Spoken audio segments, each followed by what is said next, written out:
Hi guys! For today's video, magluluto ako ng fish tofu eme-eme. Eme-eme kasi hindi ko pa alam ang title nito. Kaya tara, samahan ninyo ako magluto. So guys, for today magluluto ko ng ulam. First time ko magluluto nito. Kasi yung suki ko sa palengke, ito inalok niya ako nitong fish tofu. Sabi ko, hindi ko alam lutuin yan. So sabi niya, igigisa lang daw siya sa pork, tsaka sa veggies. So, i-try natin. Ito yung dinner namin ngayon. So, ang ingredients nito ay ito, nag-prepare ako ng bawang, sibuyas, bagu beans, carrots, tsaka ito, spring onion. Siyempre, kailangan din natin ng salt and pepper to taste. Itong butter, pang gisa natin. Tapos, sabi kasi ni Suki, pork ang ihahalo. Meron pa akong konting chicken sa ref.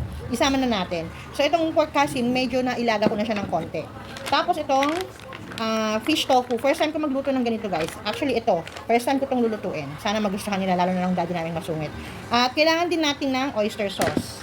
Siyempre, hindi lang yan yung lulutuin ko. So, kailangan partneran ko siya ng isa pang protein. At naisip ko, since meron pa ako sa ref nito, ito, ipiprito na natin itong ating fish fillet para may ka-partner naman siya, di ba? Kahit na meron ng pork and chicken and anik-anik yan. So, kailangan meron pa rin nito. At least meron silang choices, di ba? So, tara na guys, magluto na tayo. So guys, ayan, naglagay ako ng konting mantika para hindi naman masunog agad yung butter natin. So, ganito kalit lang na butter yung lalagay natin, ha? Ayan. So, tutunawin muna natin siya. Tapos guys, habang hinihintay natin totally malusaw yung butter, lagyan na natin yung onion natin. So, sinadya ko talagang ganyan ang hiwa ng bawang ko, ha? Ayan. Tapos, isusunod ko na ang onion. Pwede din ang pulang sibuyas kung wala kayong white onion. Pwede din ang ang red, ang white. Tapos guys, ilagay na natin yung ating pork. Gisa muna natin siya ng mabuti guys, ha. Yung pork hindi pa yung luto, pinakulungan ko lang ng konti yan, kaya kailangan natin lutuin mabuti. Tapos guys, ilagay na natin yung ating chicken. Konti lang naman yan eh.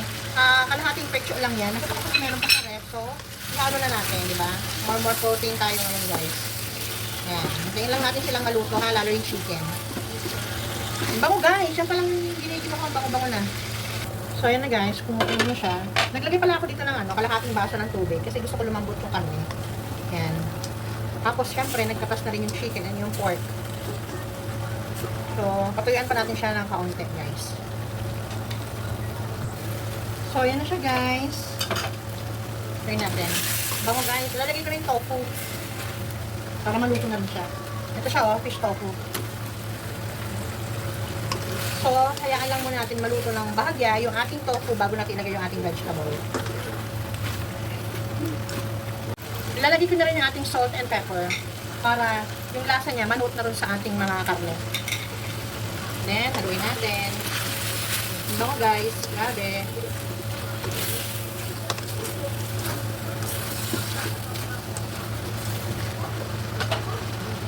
Yan guys. Nalagay ko na yung ating carrots. Mamaya ko na ilalagay yung bagu beans. Then, haluin lang natin. Guys, nilalagay ko ng kaunti pang tubig ha. Kasi natusunog yung ilalim eh. Ang kunti ng gulay ko, parang siya nip. So, ito lang guys, kaunting tubig lang. Haluin natin. Ayan.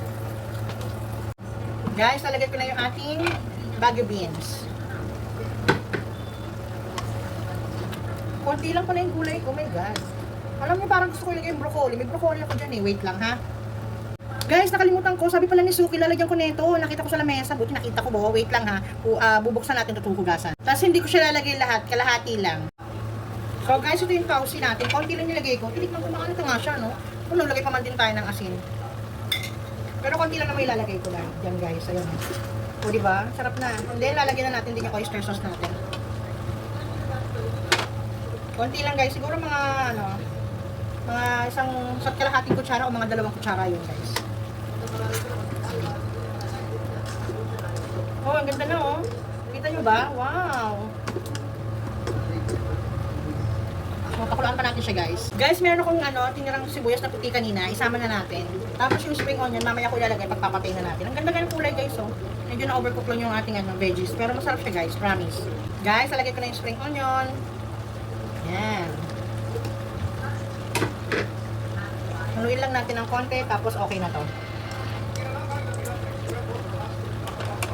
Luto na guys. Next. So guys, luto na yung ating hindi ko lang pangalan talaga no. Luto na yung yung fish tofu natin.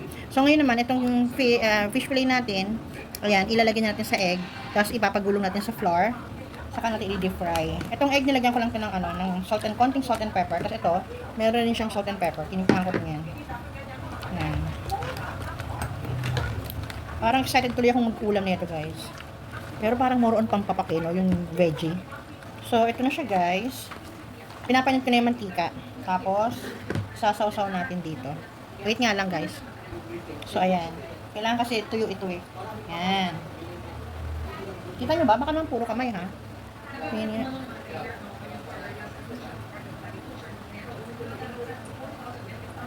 Naglagay lang tayo ng ilan.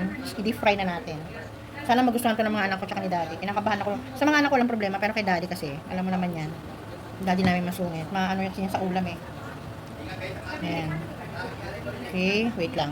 So guys, sasalang ko na yung ating fish. Tada, o diba? Diba yan? Alam nyo guys, tinikman ko yung tofu. Ang sarap pala niya. Yan natin ilalagay sa mga shabu-shabu eh. Diba? Check na natin. Ano? Oh. Oh, be careful guys ha. Kung na balikan ang sakit. So ayan, balikan na lang natin siya mamaya guys. So guys, balik na rin natin yung ating fish. Wow! Ang ganda ng pagkakaprito ko guys. Oh. Ayan. So babalikan natin doon pagkahahanguin na natin ha. Ayan. Ang ganda ng pagkakaprito ko guys ha. So guys, hanguin na natin yung ating fish. Ang sarap na niya. Tada! O, diba? Next! So guys, ito na yung last batch ng ating fish. So, ingat-ingat. Baka matalsikan na naman ng mantika yung aking kamay. Sakit kayo. Balikan natin pagluto na. So guys, habang niluluto natin yung ating fish, gagawa tayo ng sausawan. Ano lang to? Kalamansi. Pigat tayo ng kalamansi. Tapos, ang ilalagay natin ay, wait lang, itong kikuman. Masarap kasi ito eh. Sakto lang. Ayan. Wait lang. So, ayan guys, napabuksan natin kay daddy. Kasi meron pala siyang takip sa loob. So, ang tagal. Wait nga lang uli. Buksan na lang natin guys. Tatagal na ako magtaktak eh. Kunti lang. Ayan. Okay na yan pang sausaw natin.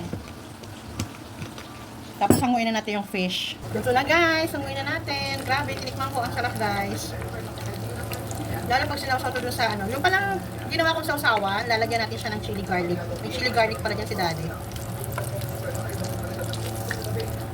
Tada! O, diba? So guys, ito yung ating sausawan na kikuman na may kalamansi. Lalagyan natin siya ng chili garlic. Ito, binili ito ni daddy eh. So, lagyan natin. Ay, tingnan nyo, nakasil pa. Hindi pa nabubuksan. Wait lang, buksan muna natin. So, ito na siya guys. O, diba? Ang bango niya. Oh, grabe, ang bango niya. Hindi, yung kasi yung ibang chili garlic, pag inamoy mo, alam mo yung talagang aakit sa utak mo yung chili. Ito hindi. Oh, ayan. Okay na muna yan siguro. Mix, mix, mix. Konti pa. Si daddy naman ang magsasawsaw yan eh. Ayan. So, okay na yan, guys. Ito na po ang version ko ng fish tofu and pork with veggies. Sana nagustuhan nyo. Thank you for watching. Bye!